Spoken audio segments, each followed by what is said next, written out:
Basement level vibes with another one, straight up blackness. Aye. Who tell the truth?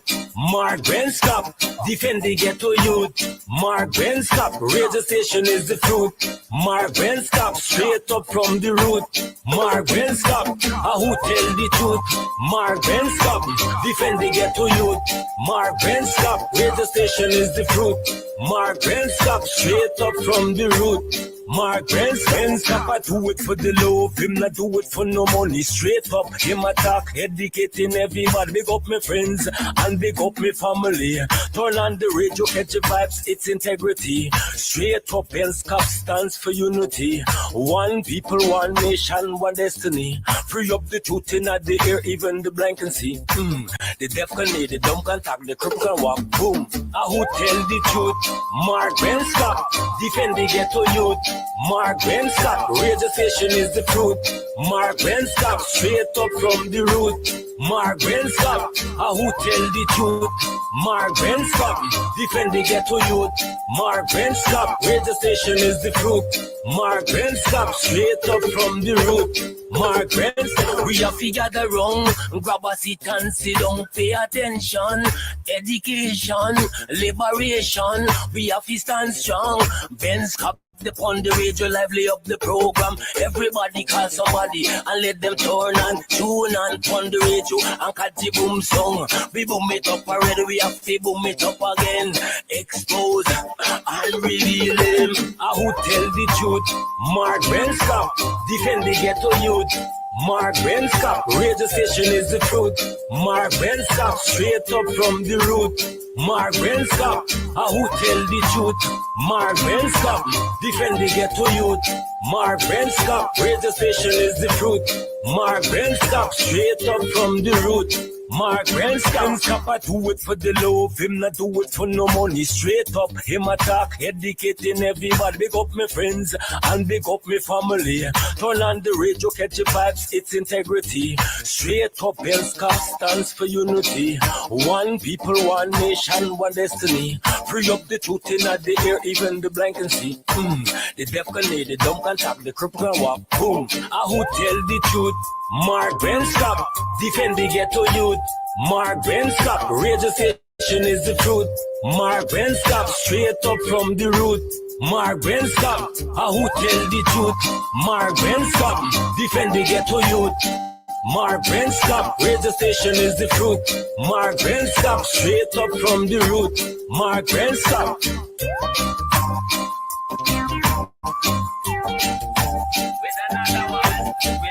So, this is attorney Shellon Washington, owner and founder of the Washington Law Firm, located at 455 Utica Avenue in Brooklyn, New York. We're specialized in medical malpractice, personal injuries, matrimonial law, and landlord and tenant. If you're in need of legal representation, please give us a call today. The number to call is 718-877-3100. Consultation is free at no cost to you. So call us today to see if we can be of any assistance to your legal needs. Again, the phone number to call us is 718-877-3100.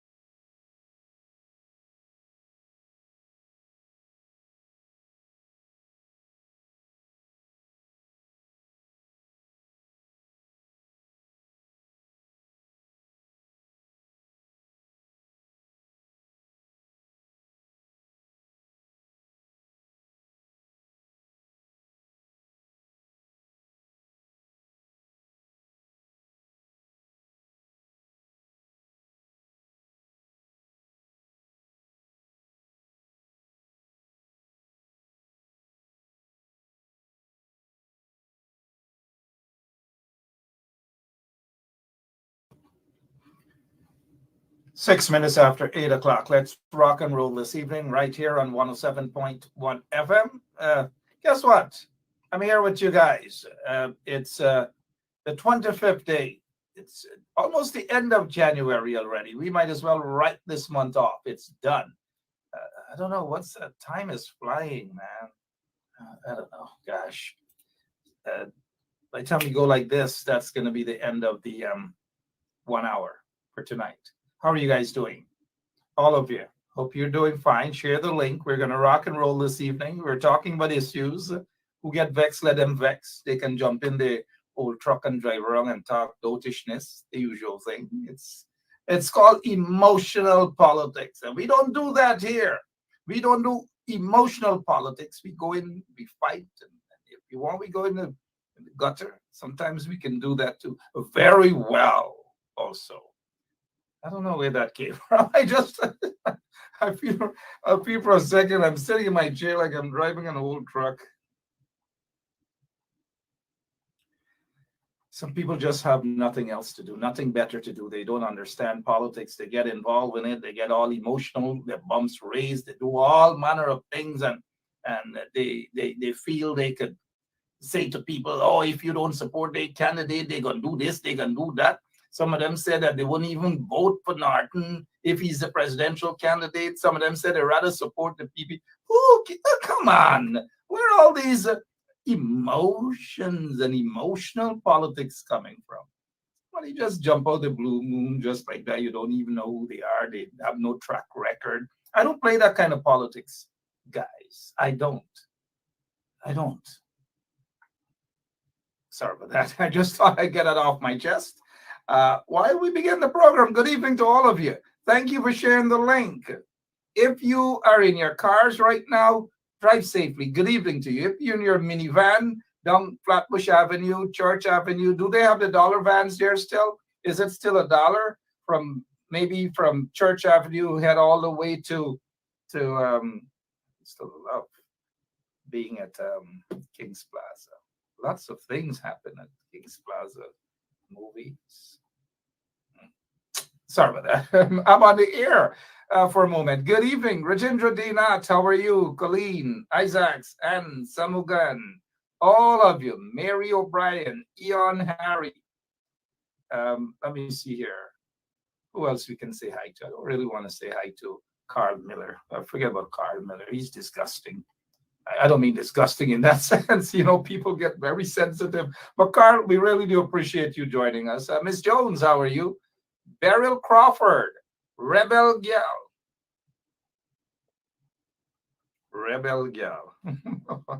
Good evening to you, Rebel Gal. All of you, good evening. Brenda, let's see. She's watching us tonight. Brenda, how are you doing? Good to see you. Brenda Casey, Brenda Braithwaite, Penelope Hudson, Sparkling Wells. I'm just saying hi to all of you, Deborah, Lynch. You guys don't get upset if your names are not mentioned. Renee McKenzie, Talbot, Annette Cummings, all of you. Good evening to all of you. Thomas Anderson. Tom Anderson, how are you doing? All of you, good evening to you guys. We're going to rock and roll. Brennan Thompson, Heather Westmus, Waldron. Waldron. Lachman Aziz, Salaam alaikum. I like that thing. Rajan, Bim, Salaam alaikum. Walaikum assalam. And then I go off. Bismillahir Rahmanir Rahim. Alhamdulillah. And people just go crazy because of my accent. I don't know why. Anyways, I want to take this opportunity to thank my relatives um, out in Guyana. I think I got one or two relatives out in Mocha. They sent me a nice barrel. I'm so happy, man. I'm so happy. Guess what? I have a surprise for you guys this evening. I didn't tell you guys anything at all. Nothing. I told you guys absolutely nothing. I have someone, a member of parliament,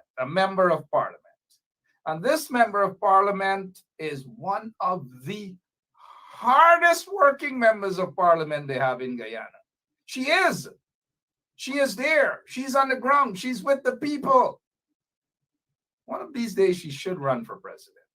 I am saying it. One of these days, she should run for president.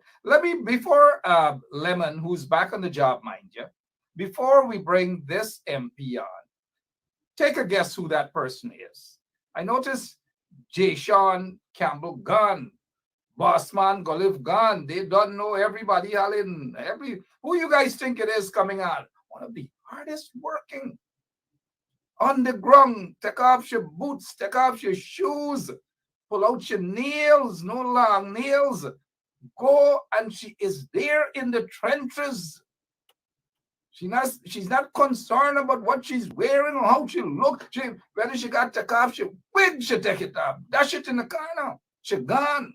With makeup, without makeup, with makeup, without glasses. She's right there. She is right there this evening. Oh my gosh. My gosh. How are you doing, Honorable Member of Parliament? How are you? Good evening. I'm blessed. I know. Were you ever on this show or a long time back? Which one? A long time back. A long time back. Gosh. How are you? And Happy New Year to you and your entire family. Happy New Year to you too, Mark, and your viewers and your family. I am blessed, as I said, trusting God each day and doing what I can for the people of Guyana. Absolutely. Look, almost 99% of our listeners already knew that you were on. Miss Bess, Miss Bess, Miss Bess, Miss Bess. Soon they might be saying, maybe in another 5 years, who knows, Best Nea Flu, best for president.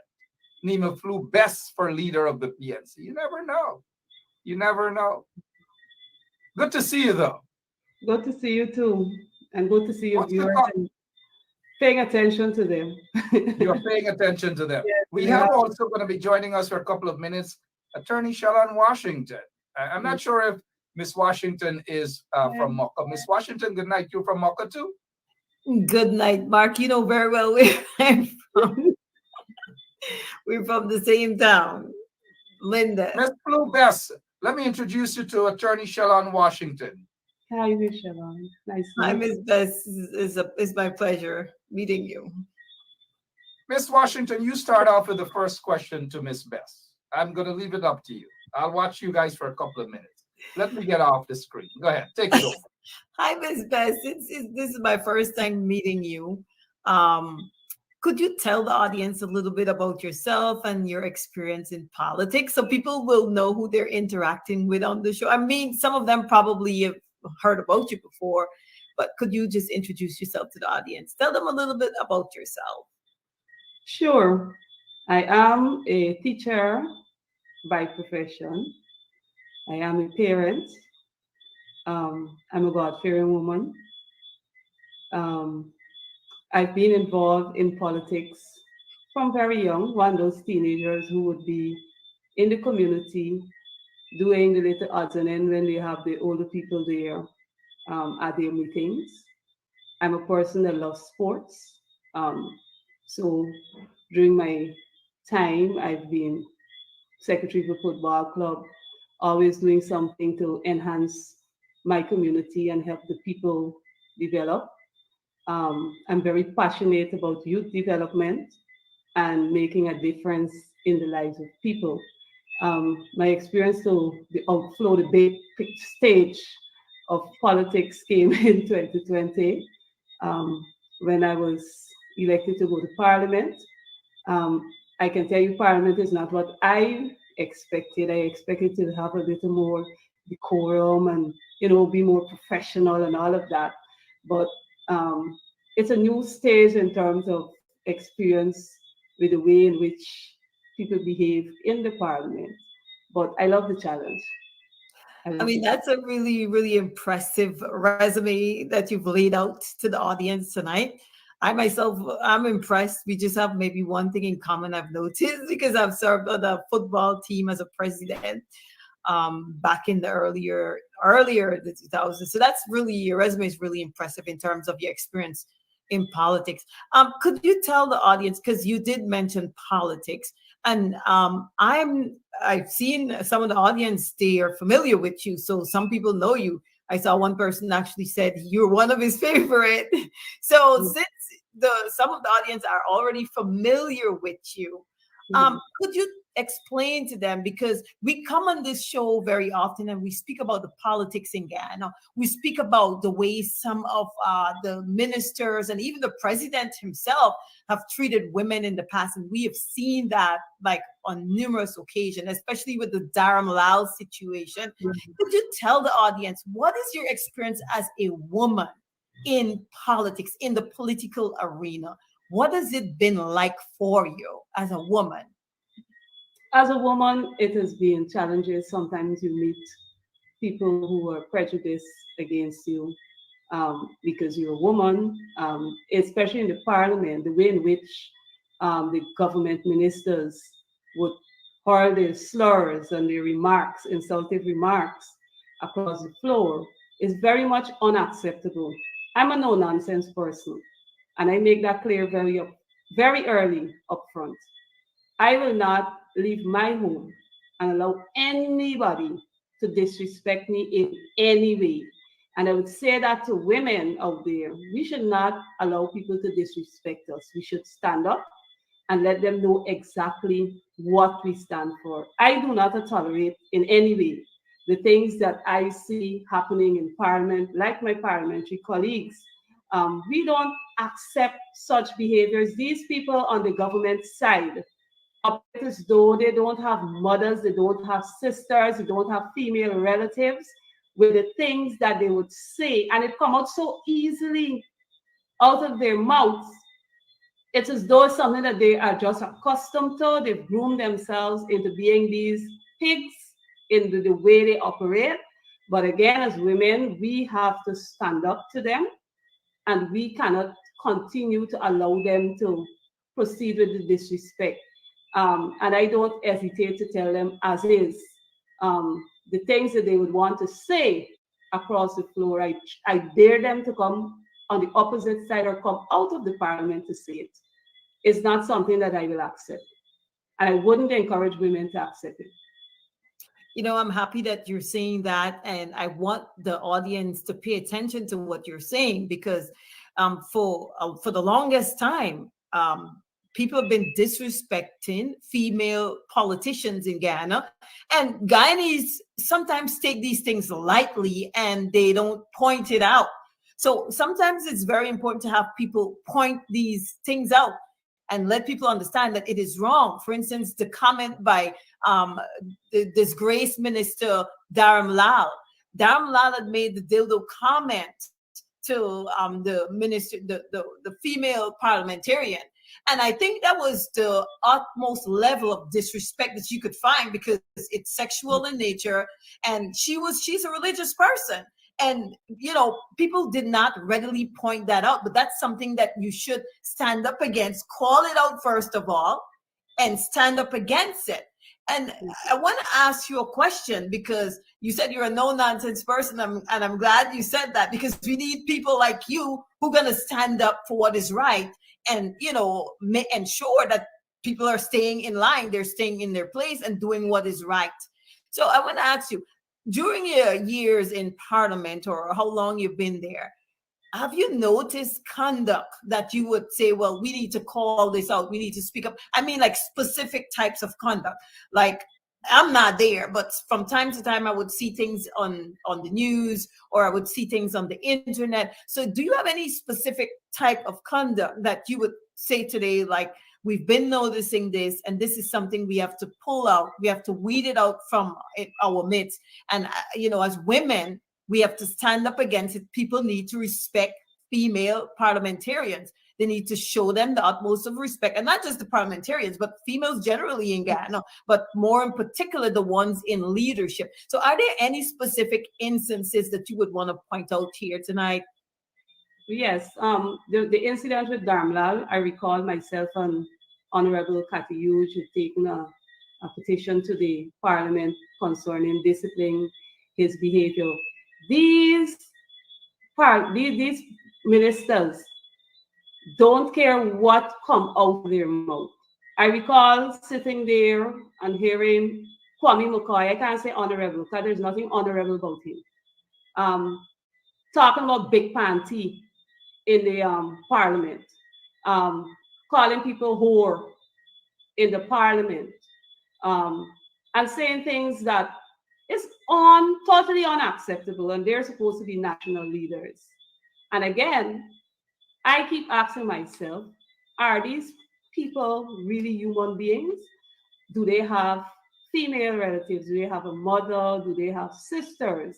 That these things can come out so easily out of their mouths with no regards.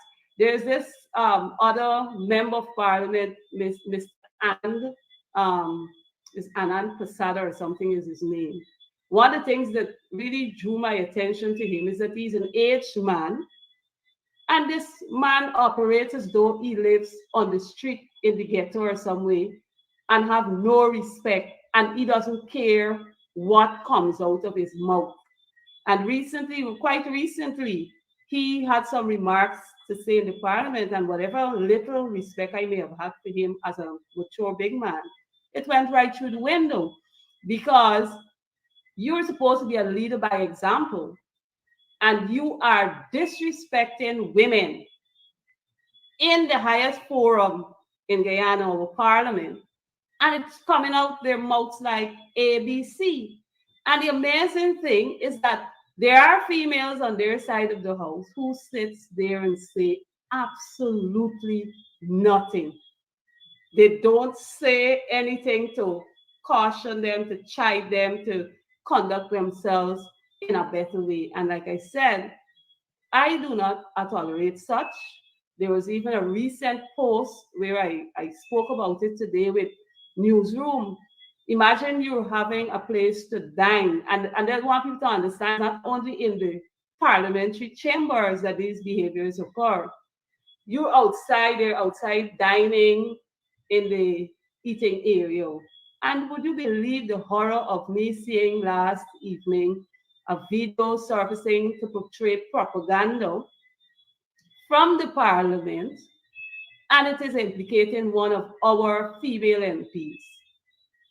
And I'm saying that is unacceptable, because the video, based on talking with the technician, didn't come from someone's camera.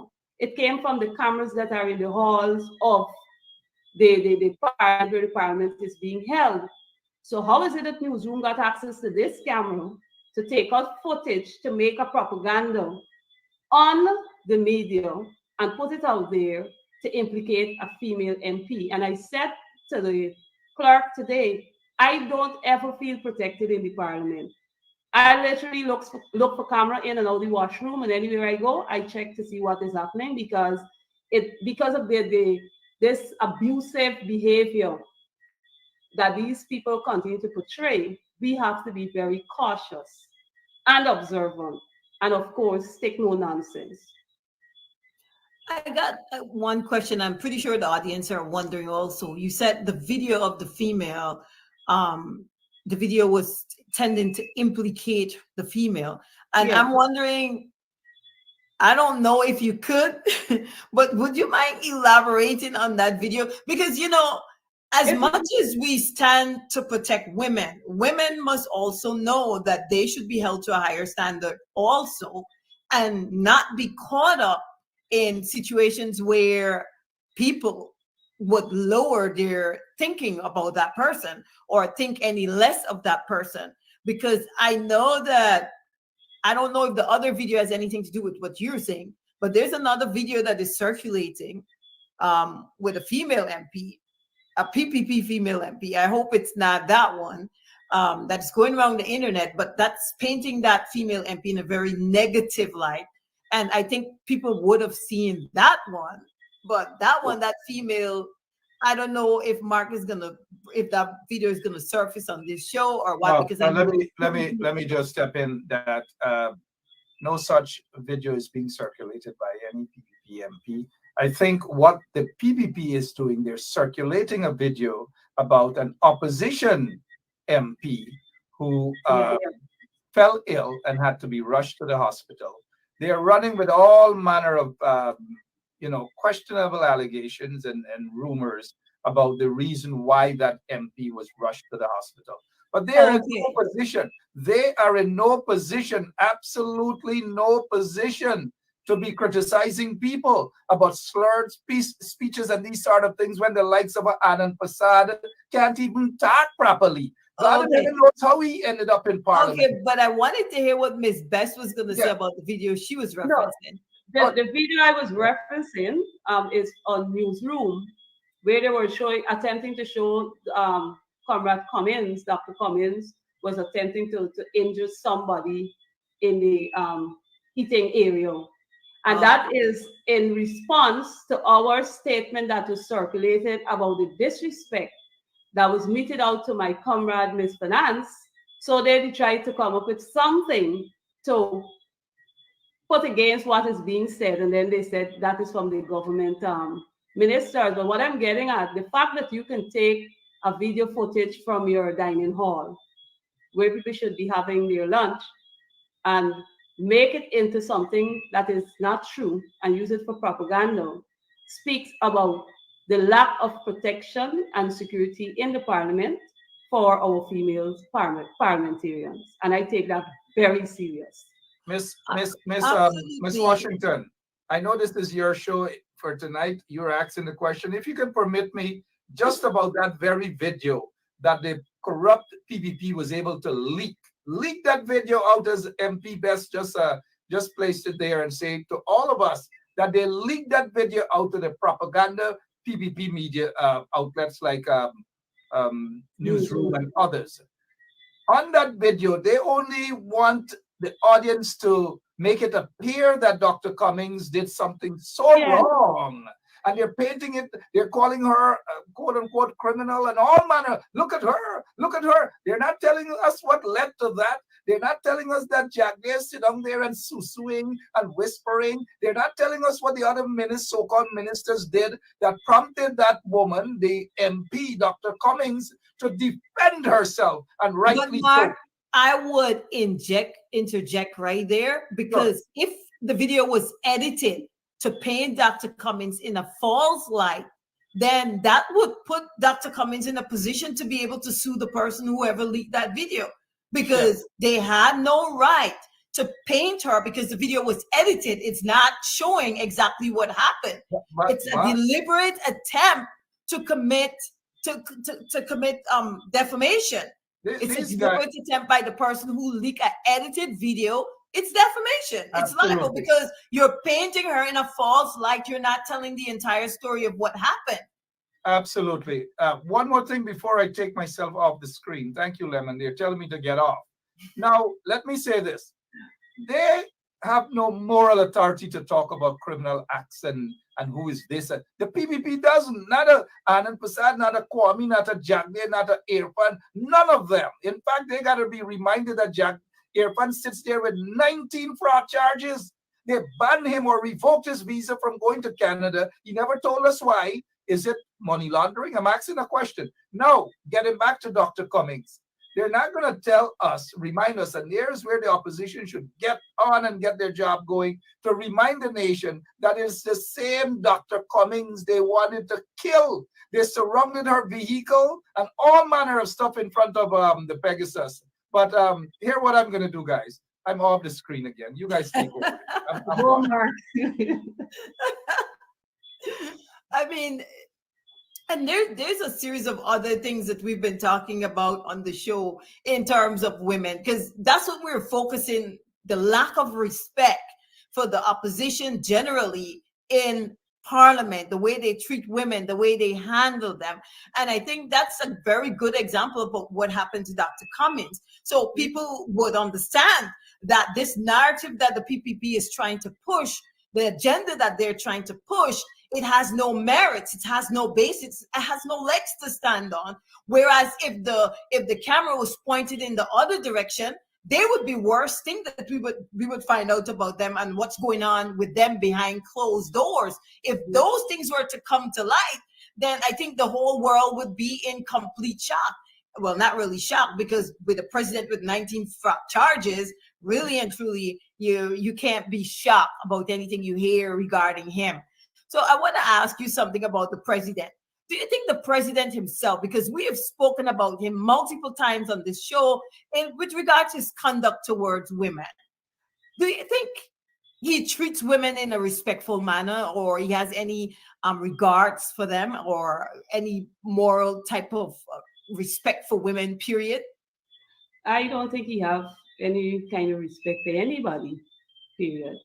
I have not seen him dealt with female directly, but I recall his visit to my community and how disrespectful he was when he visited the community to our chairman. And then you would see a number of clippings. Every time he is addressing someone, he sounds like if he's a pig or just hollering, carrying on really aggressively. And it's really uncalled for. Somebody asks a question and you don't know the answer, simply say, I'll get back to you.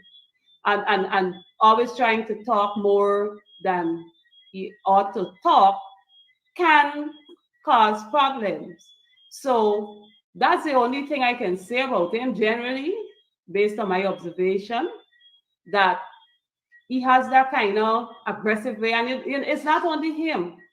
Also, the other ministers operate that way. Like, because nobody else is a minister within their category, quote unquote, they can speak to people anyhow they want.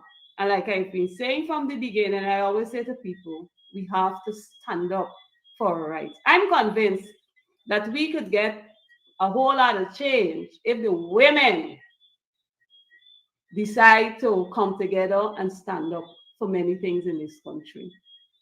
If we, because when women decide to network, is a proper network, and we can make things happen.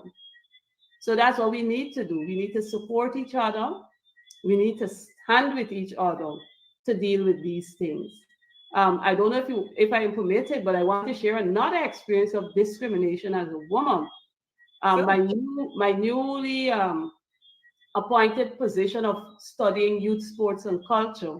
One of the things that struck me in the parliament is that one of the ministers remarked over there that PE teacher is not nobody of no right teacher, it's not a real teacher. It's just going to say hands up, down, and that's it, and have the students do their exercise. So during my budget speech, I had to highlight to them what it entails to be a physical education teacher, because they run around with the wrong concept that it doesn't have any value, more so I'm a woman. You got to see the facial expression at them saying what they're saying, how they feel, especially being a female, being a physical education teacher. I believe we have to move away from the way we view things in Ghana. A lot of times people, they don't have the level of respect that they should have, regardless of who you are and what walk of life you came from. The fact is, you're in a position, you're in a public position. You're serving your country, because it's a public service position to be a member of parliament, to be a part of the government. It's a position of service. And I think Guyanese need to change their perception of the way they think about people. They need to honor people more and respect them more. I think for such a long time, we've been going with this type of attitude where we disrespect people, where we're unconcerned, we just say whatever we want to say as a people, as a nation, and not recognizing that, you know, at some point you've got to change. And you've got to advocate for your changes yourself. Guyanese are the biggest advocate for the changes. And like you rightfully said, women have got to come together and they've got to stand up and they've got to speak against these things. Every time it happens, you have to speak up about it so that people would recognize, because, you know, a lot of things people don't recognize is wrong.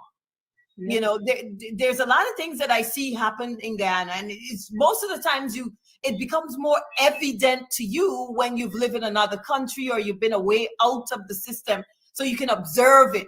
When you're in the culture, when you're in it, a lot of times you'd miss it. Like, you recognize, and that's good that you recognize some of the things that you would consider wrong. And people would look at it and they would say, well, there's nothing wrong with it. Like, I saw once there was a very sexist cartoon in one of the newspapers, and I think Mark had brought it up on this show. Most people, I think it was about, they were talking about something, but they used it to depict that situation. They use a woman in bed to depict it. And most people would not see that as a problem, but it is a problem. You're being sexist in that situation. And people, unless you point things out, they don't see it. They're blind to it. So if you keep pointing it out and you keep speaking about it, maybe eventually people are going to get a revelation, and then they're going to wake up, and then they're going to realize, like, hey, we have to stop doing this because it is wrong. Yes, right? I agree too. So one of the things I think what we should do, and I want to ask you this, what are some of the things you think women should do to see changes in the way they're treated in Parliament, in the society in Guyana generally? What are some of the things you said? I've heard you said one of it already. So yes. What are some of the things you think that we should be implementing in order to see these changes? First of all, you have a voice, use it. So you speak out. If something is wrong, you speak out against it. The action is wrong, you speak out against it. Secondly, you would have seen our female parliamentarian, our MPs have been writing letters formally to inform people about what is happening and calling for it to have a redress. In the case of the Parliament, we know that it is controlled by the Speaker of the House, who has his way of doing things. And that's the thing that's troubling to me. Imagine you're in charge of the House, and first they're bringing an issue to you, and you're not addressing the issue. And so the problems continue to get bigger and bigger. So you have to find another avenue as a female to deal with it. And that is where I talk about support for issues like that. Because if you recognize you've spoken out, you've written, nothing, the person in charge is not doing anything, then it takes more women coming out and speaking out against these issues.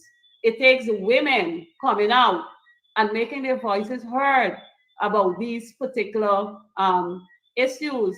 Another way we must highlight, because knowledge is power. So if you can highlight some of the challenges you have encountered and keep speaking about them, it will then educate the others as they grow, and they will know what they can look for, and they will experience new ones. And so you keep increasing your knowledge, because as you have pointed out, discrimination against women and abuse against women happens in different forms and different fashion. How it might have happened years back, it will have changed now, and now we have technology, so that had a new dynamic to what can actually happen. So those are just a few points I would highlight. Exactly, and thank you for highlighting that. And I think one of the most effective way in this day and age also to highlight situations affecting women is this same internet. It's doing shows like this, you know, on the internet. Believe it or not, the internet is very powerful. It's one of the most powerful weapons against PPP. You go talk to the PPP and you will see how agitated they are because of people like Mark or people like Rickford Burke, or all the political influencers, they call them social media influencers, who are bringing the PPP down show by show by show, because the internet is really powerful. It can really break you. And I think the PPP recognizes the power of the internet, so they're fighting in every possible way to see how they can stop it, how they can ease it up. But unfortunately for them, the things that worked in the 1990s and in the early 2000s would not work today, because now you could have somebody all the way in New York in their basement, because that's what they say. Most of those people are in their basement. Somebody in the basement. And I'm being funny here because that's what the PPP usually say. Somebody's in their basement. Every time somebody is weaponizing the internet against them, and they could just run a show, and people are going to get information now, and they're more empowered now. So they're not voting for PPP anymore. So, and I saw somebody made a comment about the women in the PPP has no respect for themselves. Because if you have a bunch of men disrespectful to women, you had somebody as like disgraceful Nigel Dharam Lal, very disrespectful, disgraceful towards women, and you stay under leaders like that, and you have a president who don't even know to pronounce a body part of a woman, and who, when Dharam Lal made certain comments, never came to the defense of women. And that's the problem with the president. Lack of defense against women. When things are done to disrespect them or disregard them, he never speaks up against it, yet he publicly declares his love for women. How?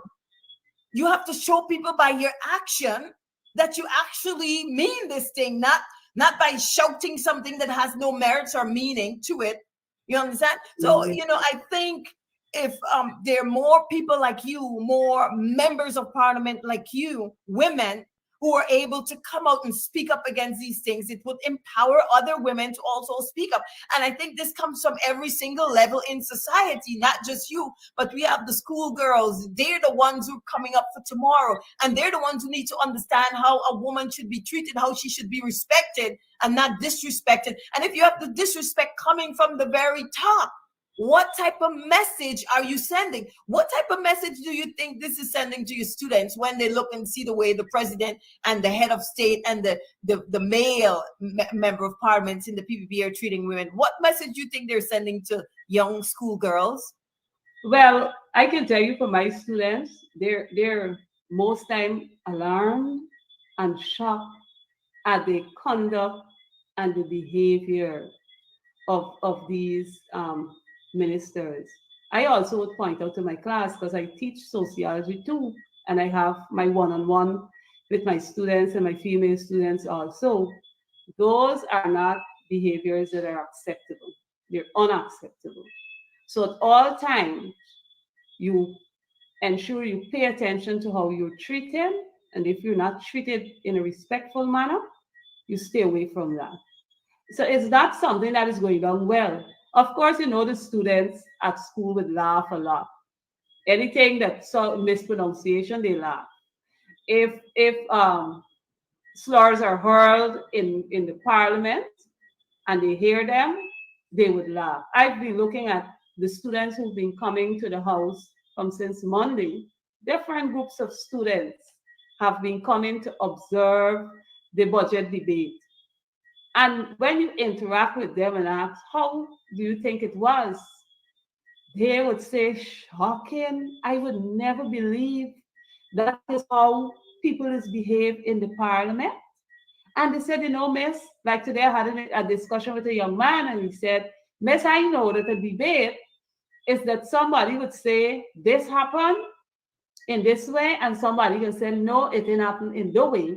And then who has the strongest argument to win the debate? He said, but not in the parliament. I said, well, if you want to understand it, then you will need to look at some YouTube videos of other parliaments to get a better understanding of the procedures and how it's supposed to operate. Because those young people have been exposed to a whole lot of abuses that were being hurled in the house from the ministers. And all that takes place within there, and it does not send a good message. It does not send a good message. When you leave, I have an issue when I leave my home. I tell people I leave my home with a genuine heart to go and serve, to do what I have to do. I always have my objectives, what I plan to achieve at the end of the day.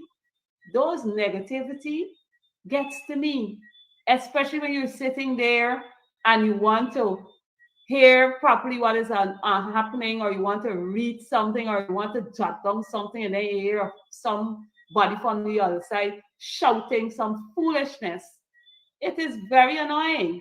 And so that's why we continue to speak up, just like my colleague MPs. We've been speaking out, we've been making our voices heard. Yes, I reflect.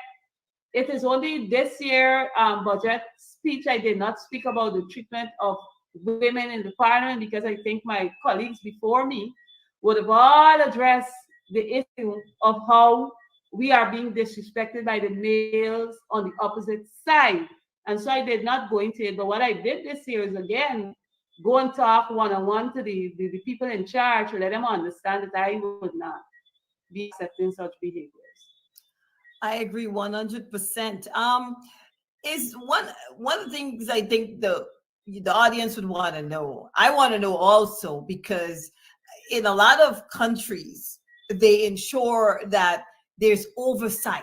There's some committee that, if there's sufficient amount of complaint on an issue, especially coming out from the parliament, because that's where the laws are made. That's where a lot of decisions are made for the country, right? So what I want to know, is there any oversight committee in the parliament itself? Is there a body of women, or a mixture of men and women, who investigate allegations of abuse against women in the sense of, if there's misconduct on the part of a person making insulting remarks that is degrading or derogatory pointed specifically towards the female sex? Is there any oversight committee in the parliament for that? We have oversight committee. I'm trying to remember the name of the committee, because guess what? I can't remember the name. It's only one time that committee came together, and I think was to suspend our MPs when we had the disruption in the parliament during that December. I can't remember the name of the committee, but the committee have not met after then. We have a whole lot of committees on paper, Wow. Honorable Jones would have identified. We have a lot of committees on paper, and truthfully, since I've been in Parliament in 2020, I've sat on one committee that have met. The others are still looking.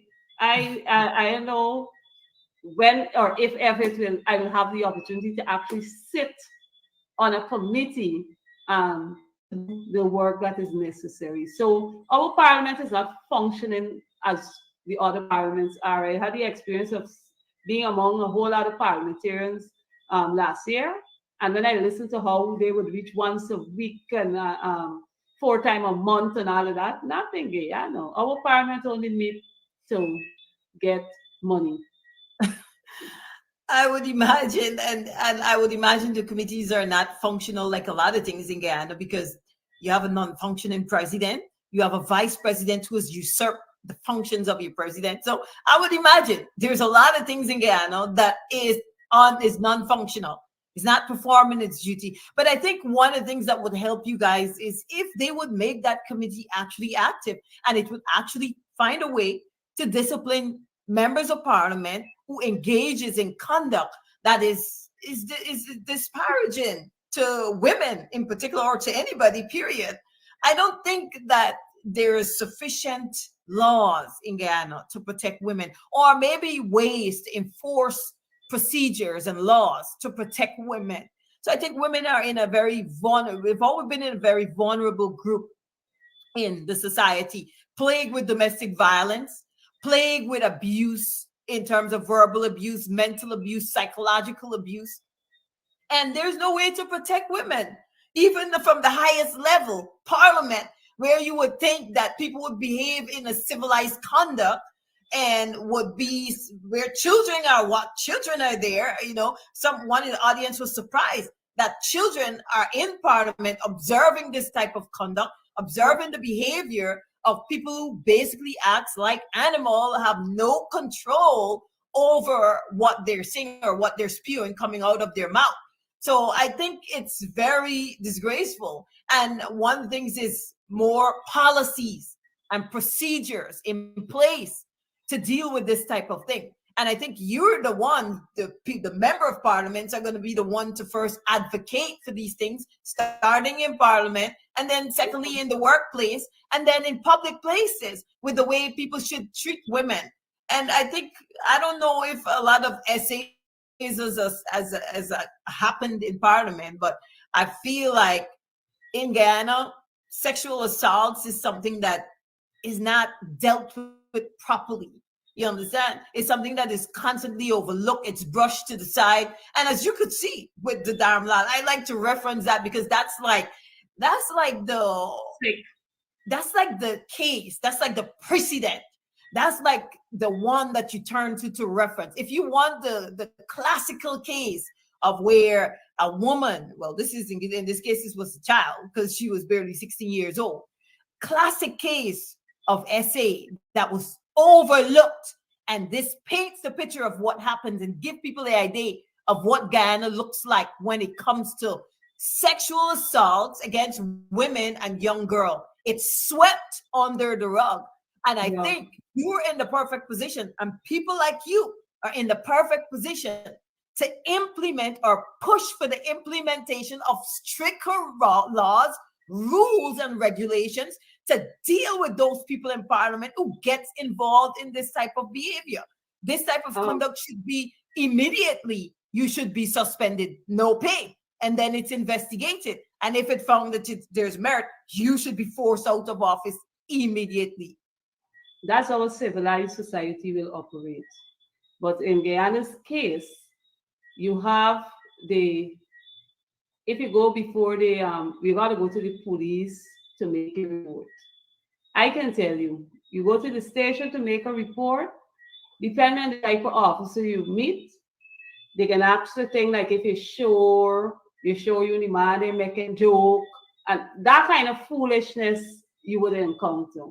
Secondly, when you come to the court, especially like in the case you've been referencing, Damlal case, I don't even like to spell those people's name in my mouth. You could see clearly, and that's what this government has been doing. People they prey on people who have little. They prey on people who really can't defend themselves. So when they commit these acts, and it becomes public, even if the family want to proceed or go ahead with the charges, they got to deal with everybody bombarding them. They ain't got money. They got all these social issues. And so a lot of time you find that persons finding vulnerable families, vulnerable women finding themselves in such position, don't fall to collect this payout. So these predators walking around freelancing, but God don't sleep. I can say it this one. These are things that we have to be dealing with when you have a justice system that really don't provide justice for its people. I always recall doing criminology, and they said when you have a case, the time, if you're able to try the matter and move through quickly, then you have a better result. But in the other case, the matter will come up, you're going to go to the court today, you're going to go next month, you're going to go the other month, and you just go in, and the victim feel more victimized because every time you got addressed to go and deal with this issue and hoping that it can be expedited and finish with so that you can focus on healing and getting yourself forward, you have to be dealing with a whole long, prolonged, drawn out system. And then sometimes when they do try the system, it makes no sense. Indeed, we have a lot of work to do, all these women organizations and so forth. We have a lot of work to do to get to that civilized place that you mentioned earlier. Okay. I mean, it's difficult. It's a difficult topic, especially when it comes to Guyana. I got another question, and I think this is going to be the last question, and then I'm going to ask Mark. Mark is going to have to appear himself back here. I want to ask you this one question. Do you believe? Because I'm hoping that this will happen sometime, right? This is my hopes. I dream about it. Not back in 1992, what happened in our history, right? I think it's 1992. I don't know, 1992 or 19. I don't even know which one because it just is almost non-existent in my mind. I'm not talking about when Janet Jagan installed herself illegally, but do you feel like a female president in Guyana would make a difference, would help to make a difference with the way women are treated in our country? A true one, not the one, like I said, not that unfortunate incident that we don't like to look back upon in our history. But I'm speaking about one that is actually elected by the people. Do you feel like that would help to make a difference? Because I'm beginning to feel like one day you might make a very great president for Guyana. Who knows? So do you believe this would help to make a difference? Yes, I believe it will help to make a difference because in Guyana's history, well, except for that one way valid, we have not had a female head of state. And I believe that when we have, or should we ever have an elected female head of state, you will see a whole lot of difference because it will be the first and they will experience leadership on a different thing. You know, the classic thing about being a female. We homemakers, we professionals, we doctors, we lawyers in our own way, because when you have your home to take care of and you have all these responsibilities, it helps you with leadership. For me, my experience of managing a home, taking care of my children, as I always tell them, I think I could plan the best budget than the PPP because we always got to cut, paste, fix, and match up and make sure every corner, every end is neat and every need is met in your home, even though you may not have all the financial resources available. You count on a woman taking whatever it is that they have, whatever resources, and making it into something tangible. Now you imagine that skill at the top there. Huh? I know. What better job at budget? You recognize when we plan our budget, you got one salary you gotta live on for the entire month. You got nobody to run back to or run back to a corner to get extra money, like with this PPPC government doing, make a budget and coming back for more money all the time. But we would have to work with that money given and ensure that we are able to meet our needs for that month. So I know those special skills will add a great touch to the country. Yeah, absolutely. And I think a female president would be a wonderful change for Guyana. Because, like the song said, I'm every woman. A woman carry every single skill that you can think about, like you rightfully said. Doctor, lawyer, because you're a doctor, you take care of your children when they're sick.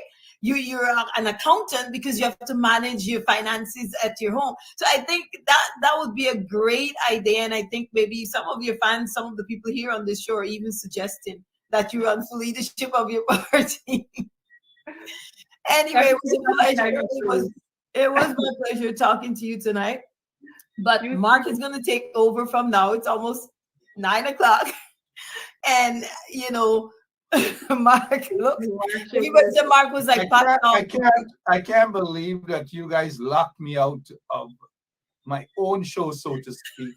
I was trying to get back in. I was raising my hands at the back. Lemon ignored me. Everybody ignored me, but it was productive. I'm glad that I was ignored tonight. I really appreciate this discussion and the questions asked. But one of the things that you guys have said, that Guyana has never had a real female president. And I think someone who watches this show quite often will be very, very upset about that particular statement, because they might look in the mirror and say, what about me? I was probably the first.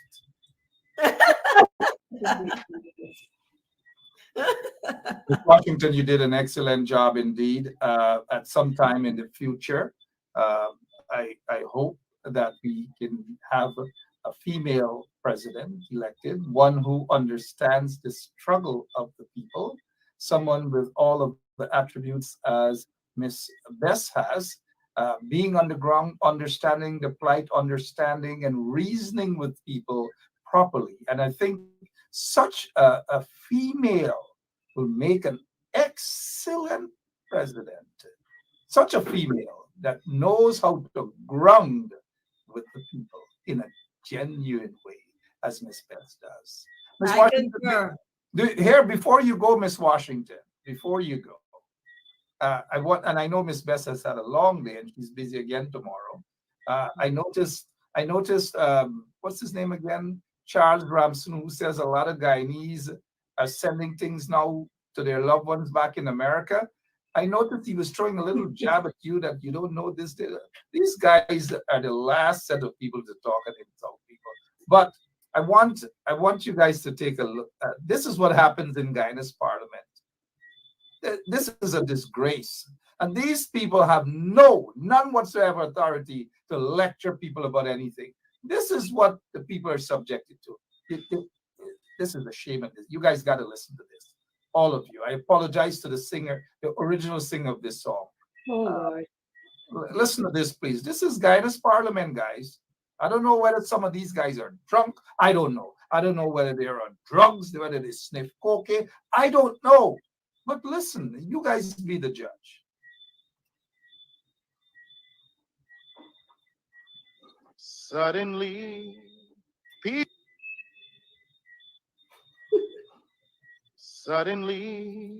people have new meaning to me.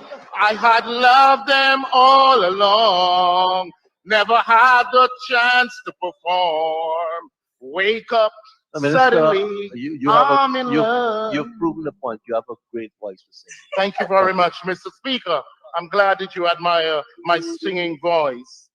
Wait. What is happening in Guyana's parliament? I hope it is not Julius, that underage schoolboy he's singing to, because the allegations against him on little boys. Miss Bess, what's happening in Guyana's parliament? Please explain to us. What's happening? I think the member, because I don't like to call their names, was trying to probably become more famous. But he's already famous for his abuses in the house and his slurs. So trying to do karaoke in the middle of a part of the presentation does not suit well. But I want to say to the people tonight that we will continue to represent you all and continue to stand and do what we have to do. Any one of us on our side of the house can be elected to leadership, and we just have to work together and collectively to ensure that we bring it home and bring a good life for all the people of Guyana. Well said, Miss Beth, Honorable MP. Very, very hardworking, and I say this from the bottom of my heart. Lots of people appreciate your contributions. Lots of people appreciate your dedication.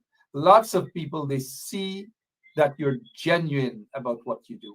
And that's the sort of leader or leaders people do admire in every way, shape, and form. You're there with the people during the struggle, during the good times, and the not so good times. One of these days when I meet you in Guyana, I will take to the mic and I'll sing for you. What is happening? Ms. Washington, before we go, are you surprised at that sort of thing you just heard in Parliament? I mean, I'm not surprised. It's like having a parliament at a rum shop. Because, when you get drunk, you start singing stuff like that. So, I mean, we know that Parliament sometimes is run like a cowboy show. We say cowboy. Because if something is being done in a professional manner, you don't expect somebody to go, because, I mean, what is that, a karaoke in Parliament? It's just not professional. It's not giving that you're there to do your job. It's given that you're there to waste people's time. It's like a waste of time, please. It's like going to the rum shop. You go to the rum shop, you drink, you sing. And that's what's happening there. That's what that appears to be. So I think the PPP, these people need to get it together. They need to get it together. And the elections is coming up. So the people of Guyana, you're seeing these unprofessionalism. You're seeing the person you got leading. You can't even see the word cervical. That's all over the internet, by the way. The president cannot speak and say properly the body part of a woman. The next measure that I want to speak about is one that I'm very excited about. We care tremendously about the women in our society. And one of the issues that has been affecting women across the world is cervical cancer. And so if the president cares so much about women, you would think he would take the time to learn the actual body parts that he's referencing. So, you know, we see the type of people we have there, and people wake up, Guyanese people. The elections is coming up. I need you to wake up and go out to your numbers and put the vote the right place. You understand? The palm tree. Put the vote the right place and get the cup out of the way, because it's time for changes. Wake up. It's time for a change. It's a new breed of people we want to have leading the country. New breed. Look, you have people like the Honorable MP here, MP Bess. This is the caliber of people we want to see lead in our country, people with integrity. She said she's a God-fearing woman. This is the type of person we want. We want more people who have integrity, who have conscious moral scruples, and not just there to fold their pockets and their friends' pocket. It's time for that to be over. That's false politics. Those people are not there for the people of Guyana. So people, wake up. Thank you so much, Miss Honorable Member of Parliament. You'll have the last word. And PE teachers are oftentimes the best. And you're also, you teach sociology and these sort of things. Don't let any of those pacus who probably went to some mediocre universities and pretending as though they are brilliant individuals. We know who they are. University of Iflot. Those pretending to be students of Shakespeare and all manner of things. Miss Bess, again, congratulations and thank you for all that you do on behalf of those people who are in need of proper representation. And oftentimes you do it away from the camera. You're not too concerned about snapping selfies and posting it. People watch your work. People watch what you do. And people appreciate what you do. At least I appreciate, and I know thousands of people appreciate what you do. The last word for this evening as we close off, $1 trillion budget, nothing in there for the ordinary people, whether in Mocha, whether in Georgetown, whether in Port Moran, Blackbush, Linden, wherever it is. Your closing remarks and how hurtful that this so-called budget is for the people. Thank you so much for having me on your show. Thank you, Ms. Washington. It was nice having a discourse. I can get your number from Mark. Mark, please ensure I get her number so that we can talk. To the people of Guyana, I'd say to you, the $1 trillion budget is a step to start getting out the PPP out of office. You need to start getting yourselves together, start talking to your families. We cannot be everywhere all the time, but we have persons all over. Get the message out. It is time for us to rally together to get the PPP out and vote APNU, ASC all the way, because PPP is no good for Guyana. They must go. God bless you all and do have a good night. Goodbye. Thank you all so much. You just asked for Miss Washington's number. I'm getting a little old and sometimes I get forgetful. Her number is right there. It's 718-877-3100.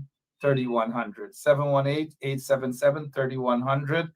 She's in Brooklyn, New York, of course. Miss Nea Flu Bess, I appreciate it. Next time you're with us, we'll ask you a little bit about your family. You spoke so fondly about your kids, and that is commendable as a politician talking about family values. We need to hear more of those sort of things. Again, another plus in my book coming from you there, family values and your children. Miss Washington, anything else quickly before we go, because it's your show tonight? I wanted to say good night to all of the listeners. Thank you guys so much for sticking around with us, and those of you who shared the live and press the like button. And I want you guys to go show Minister, the Honorable Minister Bess some love. Follow her. I don't know if she's on Facebook. Follow her. Show support. Show support to our own who are trying, and they're trying to make a difference. Anybody who's trying to make a difference and change the politics in Guyana, support that person, guys. Thank you guys so much, and do have a blessed rest of your night. And thank you, Mark, for being the pot salt tonight. Thank you, Ms. Bess. Thank you, Ms. Bess. Bye-bye. Yeah. Well, what a show. And they did a great job. The women did a great job. We'll have more of these sort of interactions. Wayne Caesar decided he's going to take the back seat tonight. He's in the audience. Good evening to you, Wayne. Francine Cruz is out of the nursing home. Good evening to you, Francine, and all of you beautiful people. You heard firsthand what is happening in Guyana's parliament. Let me say this. One of the things that is very dangerous, and you've got to keep an eye on the PPP on this one, they are attempting to paint all members of the coalition and supporters of the coalition as criminals. Just imagine these convicts in the PPP. Some of them are in bed with drug lords, money launderers, gold smugglers, and some of them are all part of that too. Believe that they can insult people, they can describe people. Look at what they did to Dr. Cummings there, attempting to describe her as a criminal and all that. That is the same woman they wanted to kill when they surrounded her vehicle in front of Pegasus. Look at the likes of a Kwame McCoy in Parliament. Only in Guyana these things can happen, guys. Only in Guyana. They talk about, the Durban Park, and it's a waste of money. And honestly, Durban Park should not have been Durban Park anyways. But the PPP has they have no moral authority to speak about these issues, right? Because it was Jack Dale who wasted over $200 million on a white elephant, a place up in Shellon called Shellon Sugar Factory. White elephant wasted the money. It is Jack Dale who took hundreds of millions of your hard-earned tax-paying dollars and give it to friends and cronies to open hotels and build bridges and all these sort of things. Vagabonds. It is Jack Dale who took hundreds of millions of your hard-earned tax dollars to run a fiber optic cable from Brazil all the way down the Linden Soesdijk Highway and so forth. Nothing happened to that. It is these same criminals in the PPP spent hundreds of millions of dollars on the one laptop per family program that went down the drain. And we can go on and on. The hydro project, same thing. Hundreds of millions of dollars wasted. But take a look at the Linden Soesdijk Highway. I watched briefly this morning Nigel London. Nigel London did a live while he's riding his bike. He's riding bike now. He's a cyclist. But Nigel reminded us about this. Let's take a look at what's happening. This is the Linden Soesdijk Highway. And this is where Jack Dale bust up, split up miles upon miles of this highway to run a cable from the border of Brazil coming through Linden all over the Linden Highway, this long cable to plug up probably in Jack Dale. I don't know, but hundreds of millions of dollars wasted, and this is the condition of the highway. Outside of that, the kids have to walk miles to go to school, even in these modern times. Look at what they did with the David G buses. Take a look at what they did. They have no time with it. In other words, they have no time for young people in the country. Take a look at the school, Linden, unfinished. They have no time for nothing. These are not the people that should be describing people as criminals. Look at Jack Dale. Look at Irfan. Look at these vagabonds. Just take a look at them. And then the other one with a board nest head talking about Dr. Cummings. That if he was there when that same video that was leaked to the PPP newsroom, that guy with a board nest said if he was there, he would have kicked Dr. Cummings. And then they're talking and calling people criminals. I'll deal with that subject and much more later on. Much more. But for now, I'm out of here. God bless you. Have a great night. Thanks to Washington, Miss Shellon Washington. Don't forget her law firm is in Brooklyn. Support her. Give her office a call. If you have divorce, whatever, give her office a call. I've got to go, guys. I got to deal with this criminal PPP regime maybe from tomorrow night. They're getting out of hand now. Way out of hand. God bless you. Mr. Mark, I believe every word of what Mr. Shu is saying. I am also afraid of a Mr. Shu. Mr. Shu, if you are listening, I don't want anybody to harm you.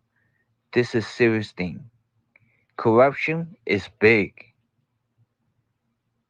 And we Chinese have to stop that. Been bullied by Jack Deal and other government official to pay bribe. It's big all over Guyana. A Chinese to pay by bribe. Mr. Shu, I hope you to stay strong. Do not. We respect and salute you for your bravery, for coming up and speak against corruption in Guyana. Thank you, Mr. Shu. We appreciate you, Mr. Mark. 马克，我相信每一句苏先生说的话。我现在很担心苏先生。苏先生，如果你在听我说话，我不想任何人威胁你。圭亚那政府腐败很严重，这个是很严重的事情。我们中国人必须停止被那些政府用武力行贿。苏先生，我希望你能继续你的发表，也希望你在新的一年万事如意。Yeah, my name is Jasmine Kaldata from TC Vietnam, and since 1965 I become a voter, and I always place my X next to the cup, and what they are doing today, I can't take it. So I have no more vote to give to PPP anymore. I'm not going to vote anymore no more. If they have to lose by one vote, they're losing it by that. So this is attorney Shellon Washington, owner and founder of the Washington law firm located at 455 Utica Avenue in Brooklyn, New York. We're specialized in medical malpractice, personal injuries, matrimonial law, and landlord and tenant. If you're in need of legal representation, please give us a call today. The number to call is 718-877-3100. Consultation is free at no cost to you. So call us today to see if we can be of any assistance to your legal needs. Again, the phone number to call us is 718-877-3100.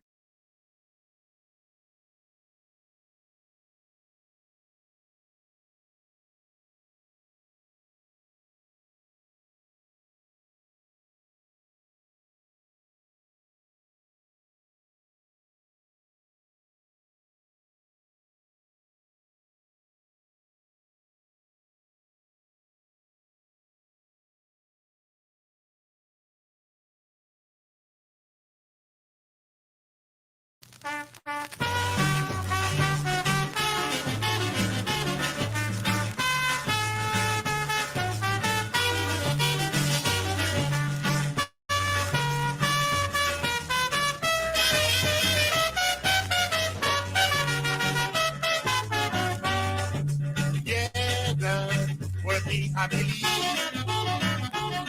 myself, what already our nation made rapid progress with this great success. kind of a guy and it's Matramani, the Republican thing. Matramani, big bad boy, you happy. Matramani, it's really nice to see. Everybody rejoicing, celebrate their matrimony.